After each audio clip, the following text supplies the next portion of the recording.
very much for inviting me. It's a great honour to be able to speak at these meetings. I'm never ordinarily able to make it on Wednesday evenings, but I know how very successful they are.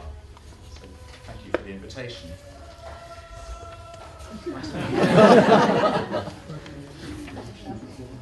We try to make an effort. Try to punctuate my thoughts with the music.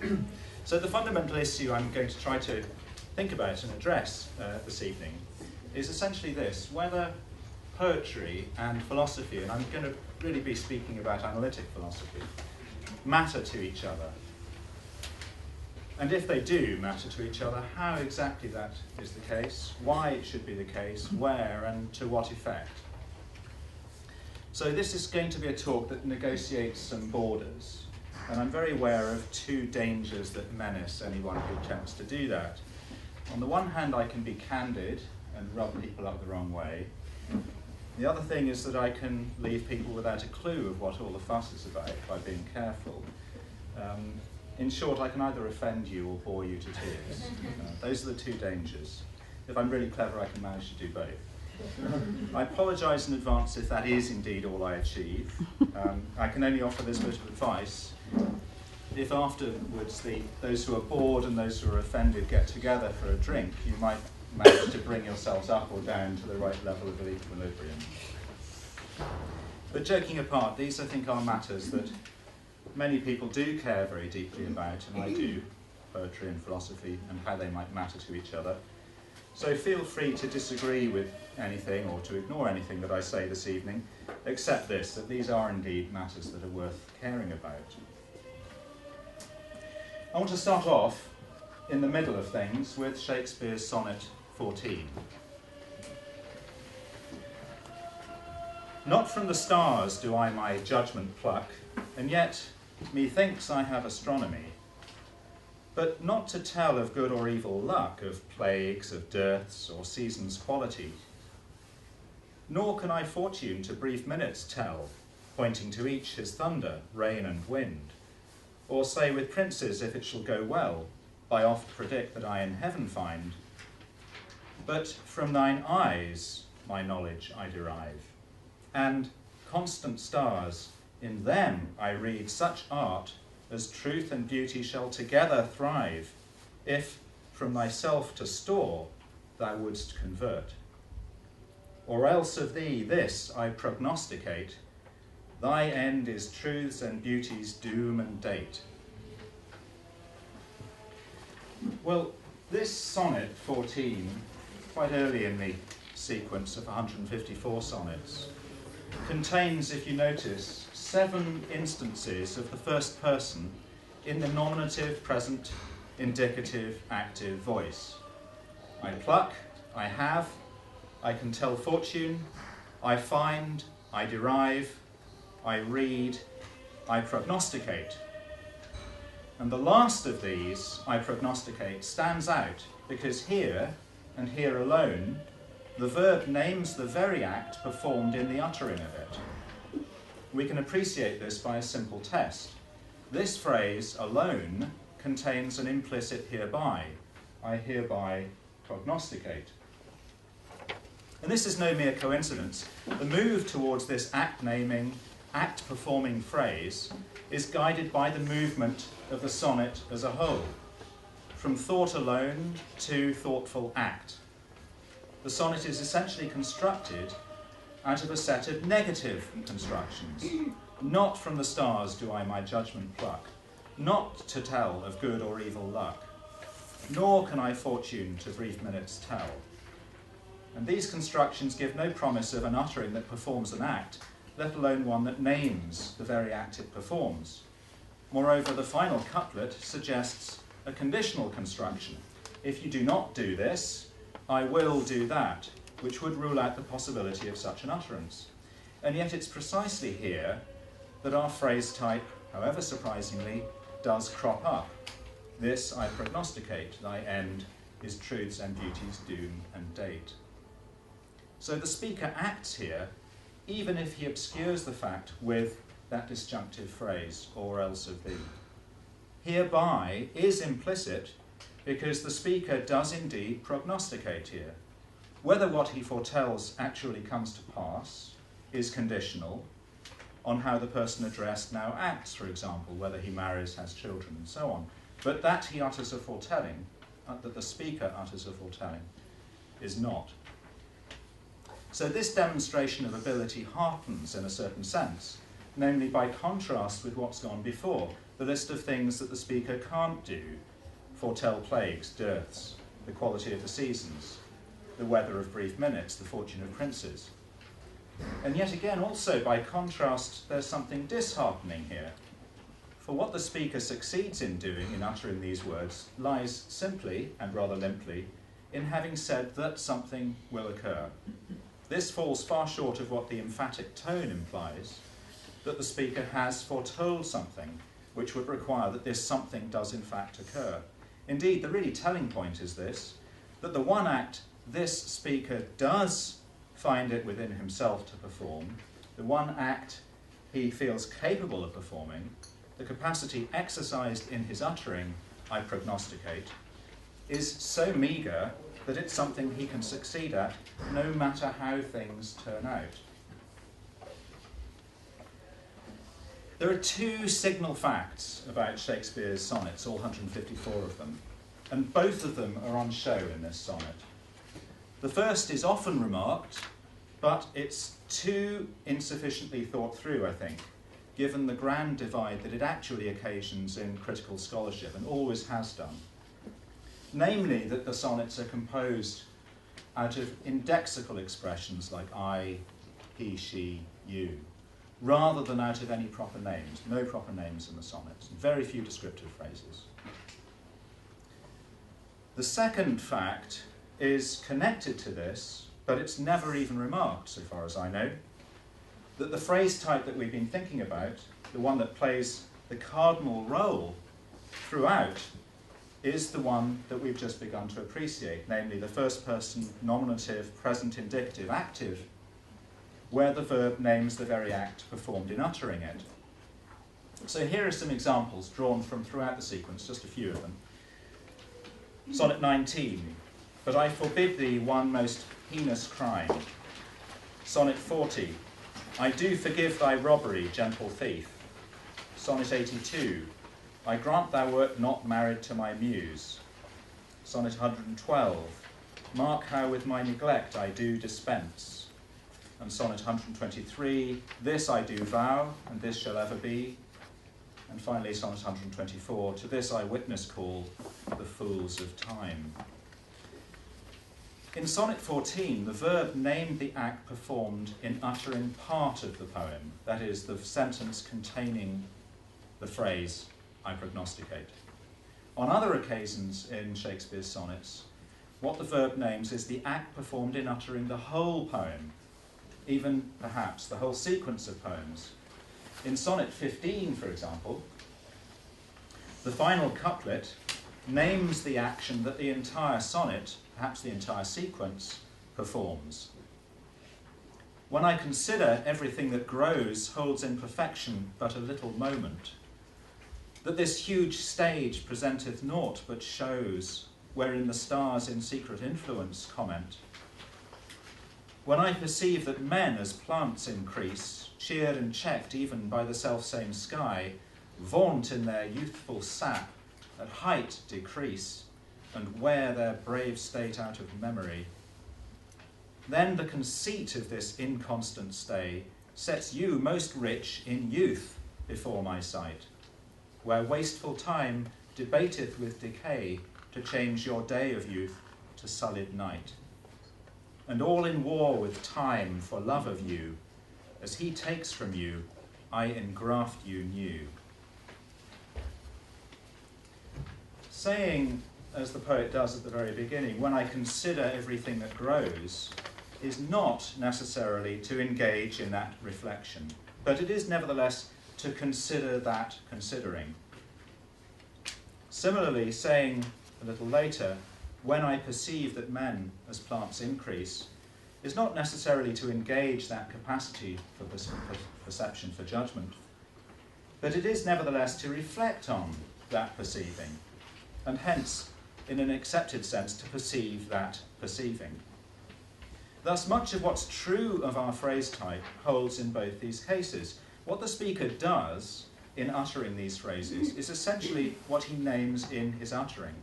It's just that the considering and perceiving which are done are not identical to the considering and perceiving which are named. In each case, the former encompasses the latter, perceiving on a perceiving and considering of a considering. Encompasses the latter, makes it its object, and reflects on it at some distance. And it's by appreciating this play with our phrase type, this conceit of an inconstant stay, to reuse a phrase from the poem itself, that we open up the way to the larger design of the whole sonnet. For the possibilities that exactly these moves made at the launch of the first and the second quatrains, first and second sets of 4 lines, are those by which the poem makes its claims, or stakes its claims, in the final couplet, with its use of our phrase type, Ein Graft you knew. The idea is that just as a young shoot may be inserted into an established tree, where the encompassing allows it to flourish, just as one considering may be inserted into another, a considering of a considering, or one perceiving into another, a perceiving of a perceiving, so this poem encompasses the addressee, making him its object, and offering reflections which will enable him to flourish. And this in turn recalls the design of the internal sequence into which this sonnet fits, to encourage the addressee to marry and have children. Hence the closing phrase, Ein Graft you knew, is ambiguous, where both senses are of our phrase type. There's a gardening sense, and that's perhaps uppermost, because prepared for in earlier sonnets. In graft, meaning to encompass in something growing, flourishing, to graft one thing onto another, or into another. The other sense, which works by appeal to engrave, is a writing or a printing sense, in graft meaning to encompass in something written. Now it may seem that the ambiguity here is the occasion of inner strife, and thus belonging to the latter and more troublesome end, for those who've read it, of William Empson's 7 Types of Ambiguity, namely one in which the gardening sense is counterposed to the writing or printing sense. And both can't be true together, so that the reader is forced either to choose one over the other, or to convict the author himself of a divided mind. That's one way we could look at it. We could also borrow from the metaphor itself to perhaps transcend this conflict, forming a higher union out of the 2 senses by seeing how one might be engrafted into the other. That is, it's precisely in being encompassed in something that is written or printed, this poem, that the addressee is grafted onto that which will encourage it to grow, to flourish. And this unifying end, purposed by our phrase type, works its resolution because of the way the poem begins, when I consider, and then continues, when I perceive. Phrases that carefully hold apart the considering and perceiving which are done, and the considering and the perceiving which are named, strands which the economy of engrafting then draws together at the close.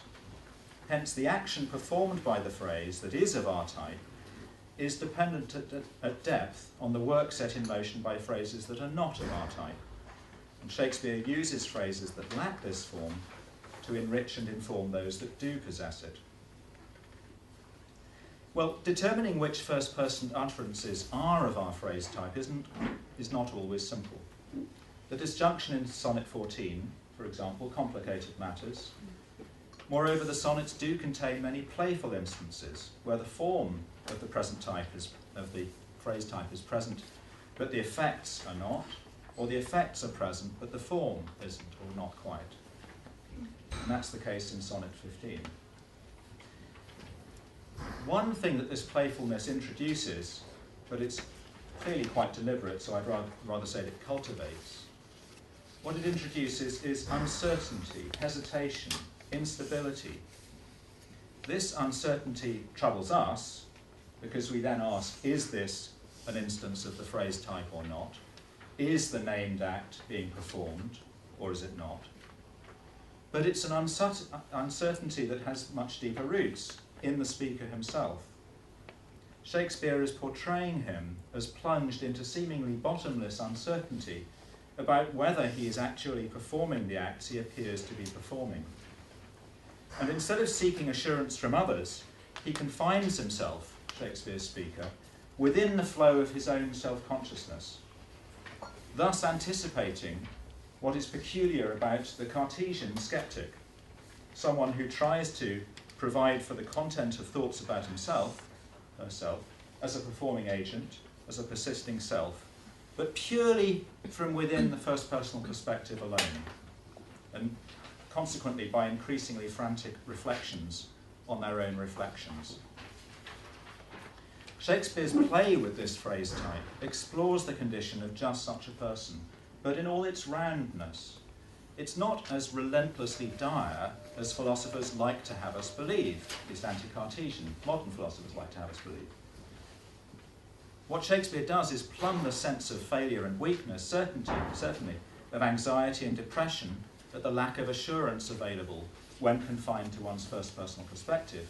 But, much as Samuel Beckett does actually, he also rises to a sense of elation at occasional victories, at discovering within oneself the resources for self-confidence, regained assurance. Sonnet 131 contributes to this roundedness, raising the issue of what it is to be sure, and then losing it again in a dizzying pattern of success and failure, all of which turn on the speaker's play with our phrase type.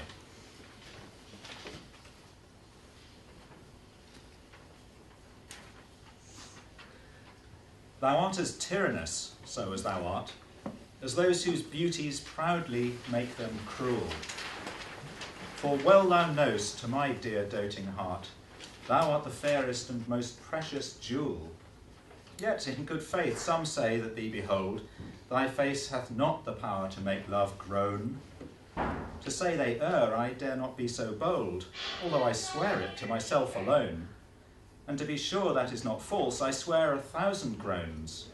But thinking on thy face, one on another's neck, do witness bear, thy black is fairest in my judgment's place. In nothing art thou black, save in thy deeds, and thence this slander, as I think, proceeds. The speaker first does something, though professing to lack the assurance to do it, then fails to do something, though giving the impression of possessing the assurance, and then turns that failure to his advantage and achieves what evidently he always had it in mind to achieve. Start with the first use of the first person in the nominative. To say they err, I dare not be so bold. The speaker succeeds in saying, how could he not, what he claims to dare not say, in the very act of claiming to dare not say it. This is a familiar trick, but what's made to matter is that the speaker holds this true, that they err in denying that the addressee has a face with power to make love groan. And whether he's trying to assure himself of this or his addressee, he's confronted by a string of failures. That he holds this true is something that he swears to himself alone, but not, and this turns out to be the point, in the very saying of it.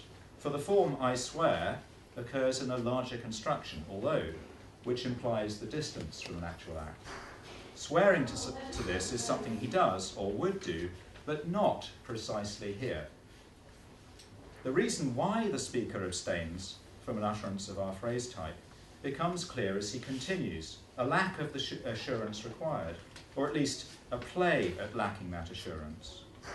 In order to be sure, he feels the need to swear to his own swearing.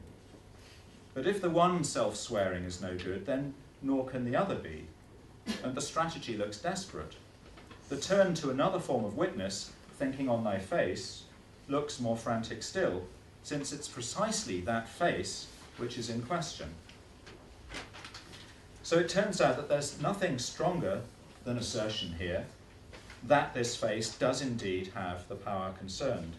And what's odd, revealingly so, is that the speaker thought, or at least pretended to think, that assertion was insufficient, not strong enough to convince the addressee, or himself perhaps. the search for other forms of assurance weaken what it is in his power to assert, and diminish what assertion might achieve. And this catch prompts desperation, to be used to comical or tragic effect. At other times, in other contexts, it might have been both, but here it turns out to be neither. The final couplet is what sees to that. The voiding of assurance, in avoiding our phrase type, is strictly limited, contained, part of the speaker's design. To paraphrase, this is the best that can be done in pleading the case, and look at where it would get us. But we can leave all this to the side because the charge that should be levelled is so much worse. Well, that's a first pass, and I'm going to return in a moment and look at some poems by Gerard Manley Hopkins and Geoffrey Hill, but I'd like at least to pause for breath. Analytic philosophers are often abused for packing and repacking their bags for journeys they never actually take.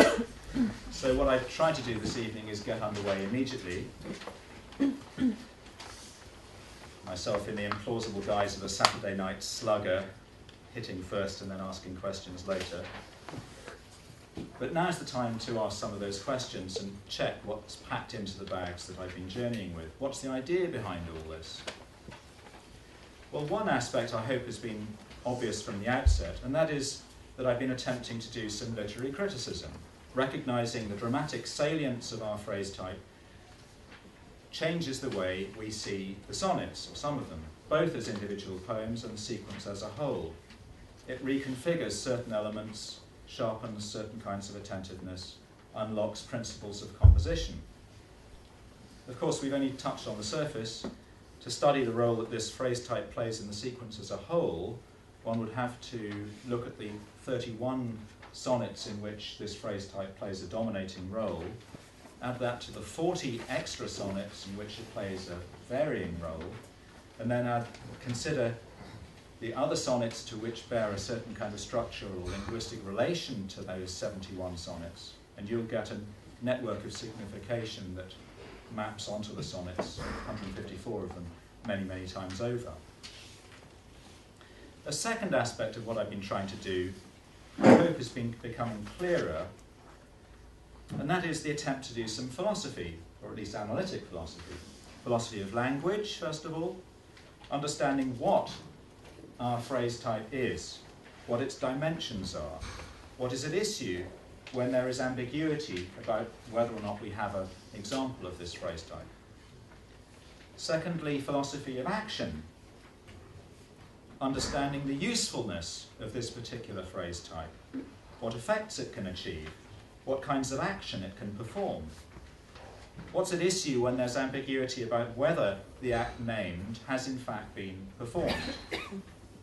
And finally also, there's an entrance into some metaphysics and epistemology.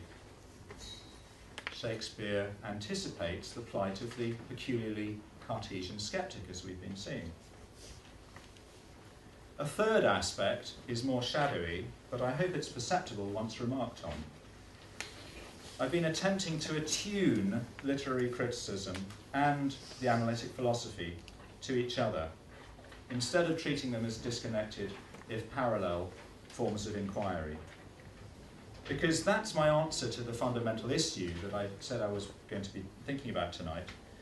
Poetry and philosophy do matter to each other, if for no other reason than this, there are occasions, and we're looking at them, where we must really do literary criticism in order to do good analytic philosophy. And again, where we must really do good analytic philosophy in order to do good literary criticism. One way to appreciate this is to see what happens when literary criticism and analytic philosophy are not attuned. So this is one point where I do risk offending those I haven't already bored to tears. Let me just say that in advance. I have no intention of offending anybody, but let me speak plainly anyway. Okay, so start with analytic philosophy, since that's my home, as it were. Following J.L. Austin's lead, analytic philosophers did once pay very close attention to the phrase type I've been thinking about. But unfortunately, they lived off a very meagre diet of bland and contextless examples, and so falsely assumed that there are only two interesting philosophical issues to be looked at: whether utterances of this type are true or false, and whether they describe or report anything. It's only by becoming attuned to examples in poetry and practicing the literary criticism necessary to do that, that reveals the stresses that poets place upon this phrase type. And thus we become fully aware of its philosophical complexities, those I've begun trying to outline in philosophy of language, philosophy of action, metaphysics, epistemology. Because what the sonnets, for example, and other poets in other ways offer us, is a reflective study of the astonishing variety of uses and forms that our phrase type can take. To make grand gestures in public and private, to enact action in the world at large and in the thinking through of trains of thought, breaking trains of thought, sustaining a gentle self-questioning, depicting expansive personalities but also insulated self-absorption, achieving comic effects and a simple seriousness, performing special and ritualized actions in institutional settings, puzzling or surprising us about the acts which mere uttering can perform, announcing and reflecting on the anxieties peculiar to poets, to effect and sustain ambiguity, unifying acts by a repeated reference to the same person, which may strengthen, but it may also weaken our sense of that person's own unity. And in almost every case, surprisingly, if we tend to associate this particular phrase type with mere bombast, it can be used to secure reflective interest in the form itself and in its possibilities. So I think that's what philosophy can gain from a close attention to our phrase type, where what we're attending to is, on the one hand, the stresses that poets put onto it, and we also become aware of those stresses by practicing good old-fashioned close reading and literary criticism. That's what philosophy can get. Now for literary criticism, what happens if you divorce literary criticism from philosophy? Following Helen Vendler's lead in a brilliant book that she wrote about the sonnets, some literary critics have been becoming interested in the possibility of a speech act approach to the sonnets. But unfortunately, they've relied on hand-me-down shortcuts to philosophy of the type that are prevalent in literary circles, and so falsely assume only two outcomes for such an approach. Either they're going to show that the sonnets are essentially histrionic, because when philosophers talk about perform an act, in literary circles that's misunderstood as meaning something stagey and dramatic. Or it's because they think that pursuing a speech act account of the sonnets is going to show that they are only speech acts, there are only actions performed in them, no descriptions, no statements. And that's because they falsely assumed that one highly controversial philosophical interpretation of speech acts is in fact the orthodoxy. So not surprisingly, there have been few takers in literary studies for a speech act approach to the sonnets who would want to be condemned to a reading that is going to either end up in regarding the sonnets as being implausibly arch or intolerably reductive. But I think that's a great pity, because a genuinely speech act approach, one that's actually clued into what it is that philosophers who practice that approach practice, a genuinely speech act approach will bring out and give full value to the cardinal role played by our phrase type. Sometimes it will give reason to revise a critic's view of a sonnet. Sometimes it will enable us to give a reasoned explanation for impressions that critics have, that they've been able to register but have been unable to demonstrate and prove. So Helen Vendler, for example, I think splendidly sees that the sonnets, I'm quoting, take pains to construct a speaker possessing a multi-layered self, receding through panels of time. But I think if you read her long commentaries, you would search in vain for a demonstration of how and why it is the poet is able to achieve this. And yet that's exactly what a genuinely speech act approach can deliver for us. So in short, To deploy a genuinely speech-act approach and thus become fully aware of its literary critical promise, we do need to become attuned to philosophical techniques and debates. I don't underestimate the sea change that such attunement would require in the way that analytic philosophy and literary criticism relate. An influential contemporary philosopher wrote recently of his youthful conversion to analytic philosophy, quoting, "I stopped writing in the fashion of a poet who puts down what sounds good to him and who needn't defend his lines. Either they resonate with the reader or they don't. Instead, I tried to ask myself, when writing, precisely what does this sentence contribute to the developing exposition or argument, and is it true? You become analytical when you practice that sort of frequently painful self-criticism."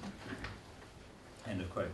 Well, I think you may become analytical when you speak like that. You certainly become insufferable. I imagine the philosopher before an audience of people who've actually read poetry or attended to any poet speak about what and why and how they do what they do. Puts down what sounds good to him, needn't defend his lines. Either they resonate with a reader or they don't. The silence of uncomprehending horror, the internalized murmurs of, did he really say that? The speaker holding up his hands in equally uncomprehending dismay. Why? What did I say? What did I do? I can also imagine this same speaker before an audience of analytic philosophers, as I'm sure he wrote this passage having this group in mind, and I can hear the silence of genial accord, the jowls moving contentedly, the internalized yes, and obviously, did he really need to say that? These gulfs of incomprehension, really, between did he really say that and did he really need to say that, fascinate me. Why is it that philosophers, analytic philosophers anyway, think of poets and critics as so sloppy-minded and amateurish? Why are they so unfazed by sounding themselves like small-minded bigots? One response is to say, to hell with it. Analytic philosophy is a sharp tool, but it has a restricted application. Don't expect it to be of any use beyond a carefully selected question range. Value it for what it can do, ignore it when it sounds off about matters beyond its comprehension. Smile over its gauche insensitivities. Put up with its cosy thuggery, its anti-poetical pounding out of logical unsubtleties. If, then, so, therefore, thus, thus, thus. I speak feelingly about that because the only time I've ever published a paper in a literary journal, the editor insisted I take out all the fors and the therefores and the thuses, without which it couldn't really have got anywhere in a philosophy journal. I suddenly realised it was a totally different context. As the philosopher Robert Nozick pointed out, philosophers often sound as if the argument they're reaching for is one that would set up reverberations in the brain. If the person refuses to accept the conclusion, he dies. Well, this is essentially a justification, if you like, of apartheid between poetry and philosophy. And I think it's been dominant for a long time, certainly as long as analytic philosophy has dominated the Anglo-American scene. There's the occasional spat, for example, over J.L. Austin's comments about poetry, which then prompted Derrida to debate with Searle. And there's the occasional ill-advised border crossing from one side or the other. So there are some poetry-inclined analytic philosophers, but they tend to produce very fluid generalizations and triply secured banalities about the nature of poetry. A stratospheric flight that's of no earthly use in confronting even an averagely difficult poem. While philosophically inclined literary critics tend to saunter between allusions to this or that modish philosopher, assuming that a show of apparent familiarity confers a kind of patrician status, absolving them of the hard work necessary to demonstrate exactly what's being said, with what reason, and whether it's true. But both sides, I think, are essentially content with the apartheid. It's a working solution, and that's what explains its long dominance. So for their part, poets and critics have been content to consign analytic philosophers to their ignorant seclusion and to get on without them. Some have been very lordly about this. A playfully quizzical William Empson wrote as follows about Indiana, where he was a fellow in 1954. The students are quite lively and friendly, but their minds are much wrapped up in philosophy. They struggle for a theory of literary criticism which philosophers could accept, which seems to me rather an odd ambition. Others have been more delightedly acidic, no one more so than F.R. Leavis, who would administer the necessary slapdown when philosophers had the temerity to step beyond bounds. This is him. That an eminent mathematician, logician, and speculative philosopher should be so interested in poetry, as Professor Whitehead shows himself to be, is pleasing. But I have always thought the quality of his dealings with poetry to be exactly what one would expect of an authority so qualified.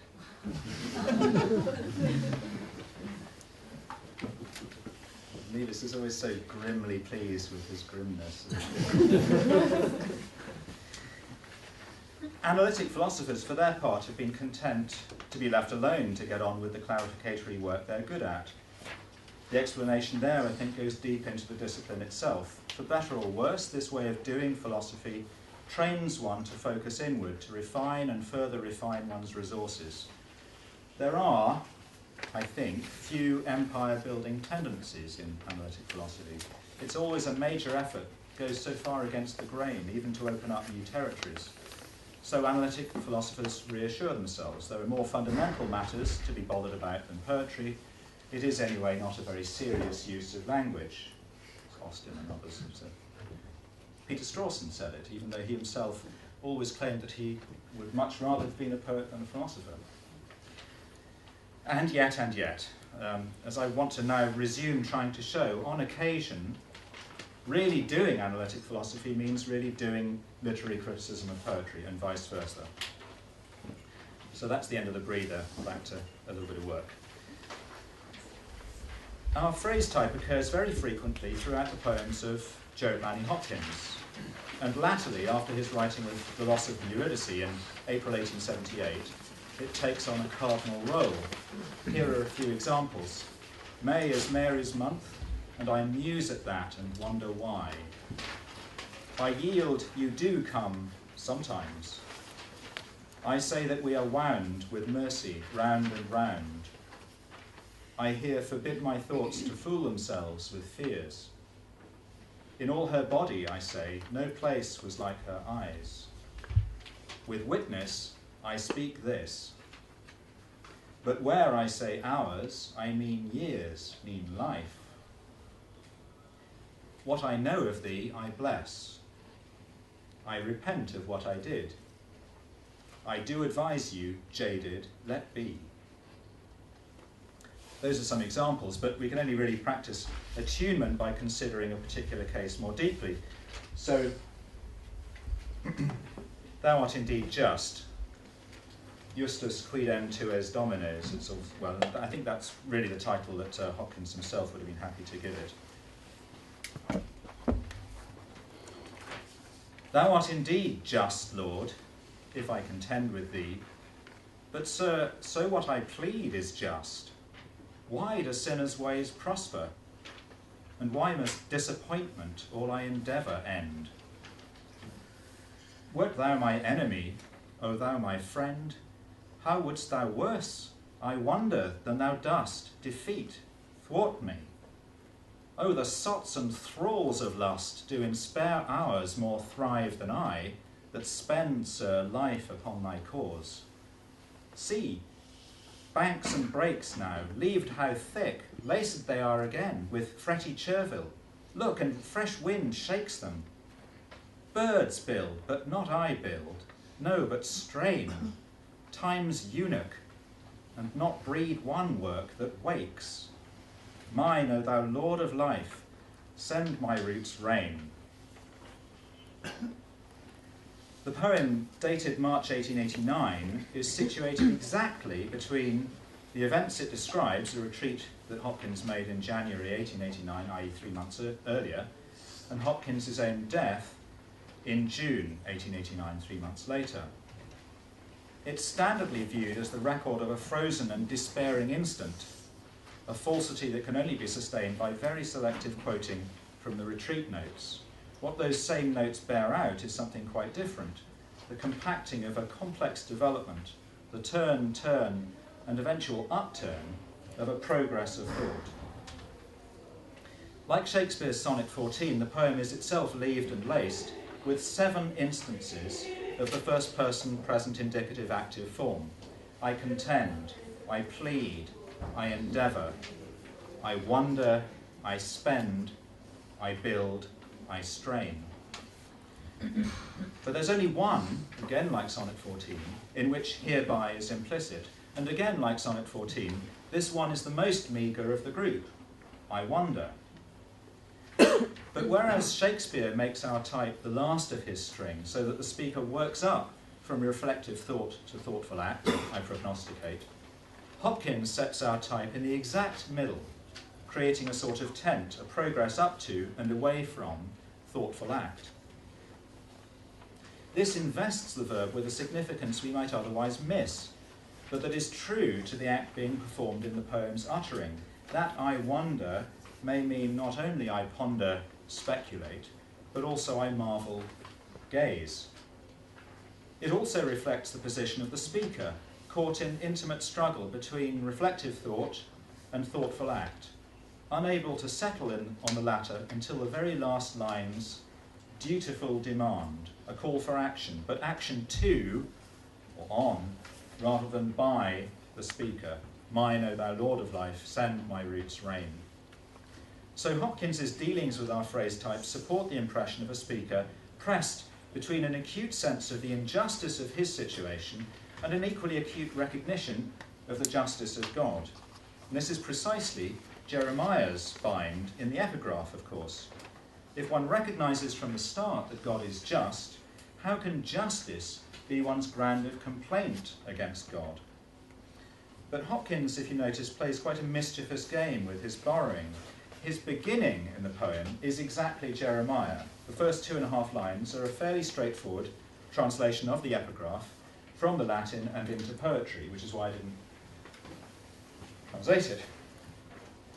But the ETC is there. The ETC, which implies more of the same, is exactly actually marking the point where Hopkins diverges from Jeremiah. And it's a divergence that's going to release him from the bind in which Jeremiah remains. That the injustice of his situation and the justice of God together license his dutiful demand in the last line. For where Jeremiah is stuck, wondering at the fruitfulness of the wicked, so as to entreat the Lord to deal harshly with them, in the exuberance of the King James Version, to pull them out like sheep for the slaughter and prepare them for the day of slaughter. Instead, Hopkins' speaker, at this very point, turns inwards, wonders about not the fruitfulness of sinners, but about the non-fruitfulness or barrenness of his own condition. And that gives him the platform to demand merciful dealing from the Lord. So for Jeremiah, the essence of it is, you're just, Lord, but. So the admission there is offset by the boldness to come. Whereas for Hopkins, the essence of it is, you're just, Lord, and. The admission of the justice of God being part of the same move, the boldness gathering strength from that admission, as it were, in your justice, it will be perfectly appropriate for me to make to you this dutiful demand. But this point, it's important to see, is only achieved through hard work, through some very vigorous shuttling in the course of the poem between legitimate complaint and legitimate dependency, being daring and also being accepting, initiating action himself and reflecting on action initiated by others, both the good, God, and the bad, sinners. And this tension between being active and passive, being spontaneous and receptive, is forced up through the poem's handling of our phrase type. Because although there's no implicit hereby to 6 instances of the first person form, it's precisely these verbs which name the very acts that the speaker is performing in uttering this poem.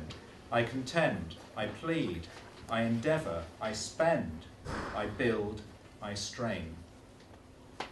So Hopkins takes up these phrases into the speaker's shuttling, engaged in the intimate struggle between an acting and a reflecting, a doing and a reporting on a doing. Particularly interesting in this respect is I that spend at the very centre of the sonnet.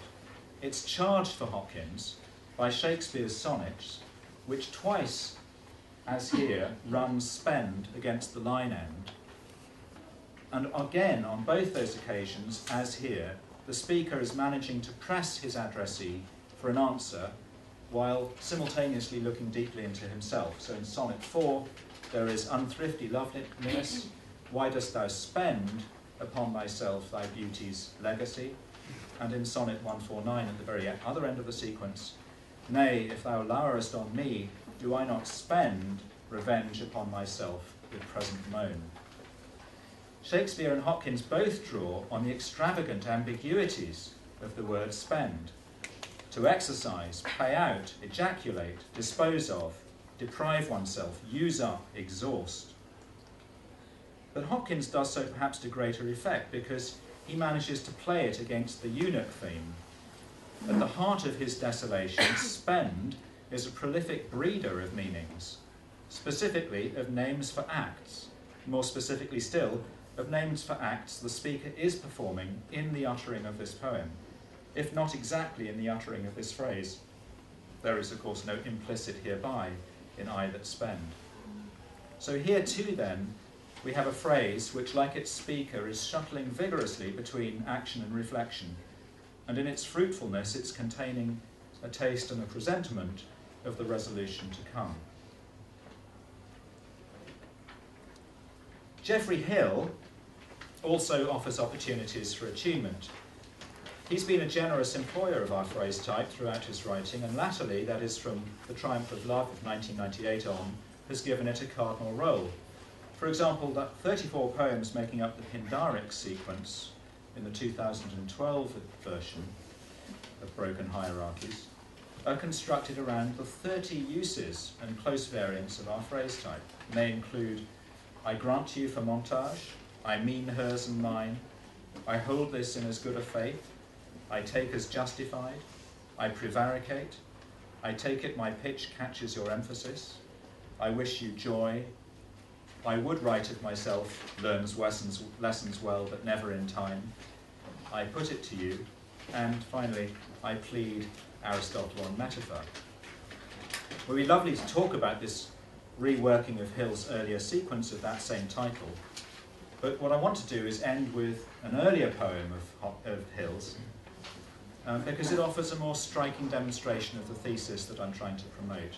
This poem from Hill's second collection, King Log, 1968, is very well known, generously anthologized, and much studied, but the cardinal role of our phrase type has gone completely unrecognized, and this will remain the case unless and until analytic philosophy and literary criticism become better attuned. So Ovid in the Third Reich, with an epigraph by Ovid, which I shall talk about in a moment. I love my work and my children. God is distant, difficult. Things happen. Too near the ancient troughs of blood, innocence is no earthly weapon. I have learned one thing, not to look down so much upon the damned. They, in their sphere, harmonize strangely with the divine love. I, in mine, celebrate the love choir. I love is the text which the poem works on and around, each word occurring 3 times in its course, and the treatment of the phrase confirming the steady souring of tone. What's tenuously joined in the first line can't be sustained but splits up and is reversed in the last line. Love, full stop, I. That stop coming down hard like a sword between. Seemingly played against this movement, and at the very end, I celebrate is the only candidate for our phrase type. The infilling, in mine, separated off by its commas, which is very nice, a punctuated portraying of the speaker's own sphere in which he's pressed, does convey its hesitations. Is this an act performed in the uttering, I hereby celebrate? Or is it something much more low-key, a report about an attitude, a practice, or indeed perhaps both? Deciding between these options, I think, takes us to the heart of the matter. The poem is high-altitude stuff, a complex structure, brutal changes of subject, emphasis and mood, all pressed as thin and flat as the blandness of the speaker. If one thinks plainness must always be bland, consider this poem in contrast with Thou Art Indeed Just, whose plainness is simplicity, not blandness. But this poem, bland as it is vampiric also. If you give it a drop of blood and the whole thing quickens with life. Lines 3 to 4 evoke the Germanic bar proba, the ritual test which works off a superstition that the body of a murdered person will bleed again when it's in the company of the person guilty of the murder. That's a crux that is very important in the Nibelungenlied, for example. Kriemhilde produces the body of Siegfried and it bleeds again in the presence of Hagen, who's murdered him.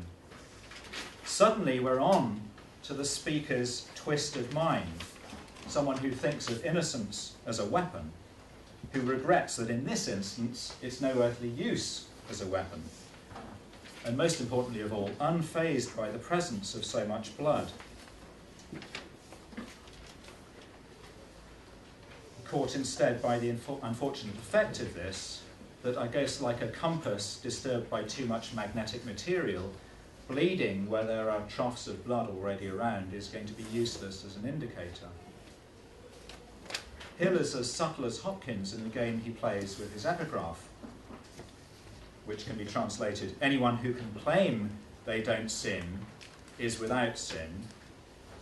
It's only admitted guilt that makes a person notorious.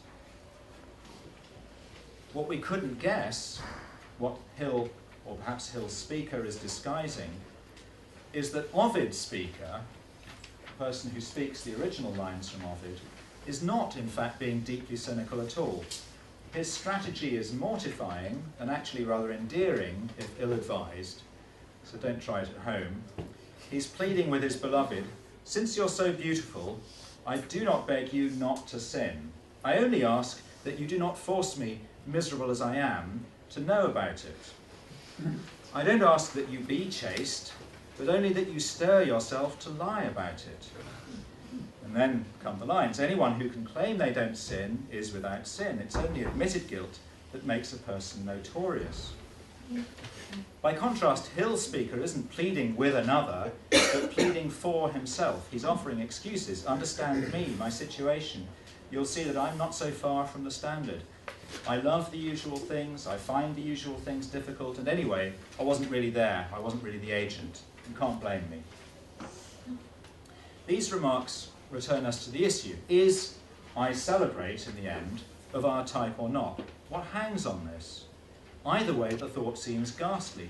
The speaker separates himself from the damned. He's not of their sphere. But he does celebrate that with which the damned are in strange harmony, what he calls the love choir. The thought here reflects a familiar proposal, that the divine economy is such that even evil can be made to work out for good. What horrifies is the thought that the speaker is using this proposal to underpin his own excuses, to ground his pleas of innocence. His I celebrate is his claiming the right to be unfazed by whatever it is he has done, or perhaps left undone by being complicit with evil. And now I hope it's clear why it would fit, why it would be so savagely appropriate if this phrase were indeed of our type. It's in uttering this phrase, and by extension the whole poem containing it, that the speaker stakes his right to being unfazed. The speaker hereby justifies speaking blandly of his association with evil. He does so in speaking blandly of great evil, which would make the poem come right with a click like a closing box, to recall a Yeats remark that Hill approves of. In this case, a click that shuts off this speaker in his timeless, airless sphere. So what I hope to have shown here and elsewhere is that attunement with philosophy can help explain what literary criticism is called on to explain, namely the force of poetry, and that philosophy benefits also. Attunement with poetry helps focus what philosophy is called on to focus, the very possibility of our thinking and acting as we do. Thanks very much. Thank you.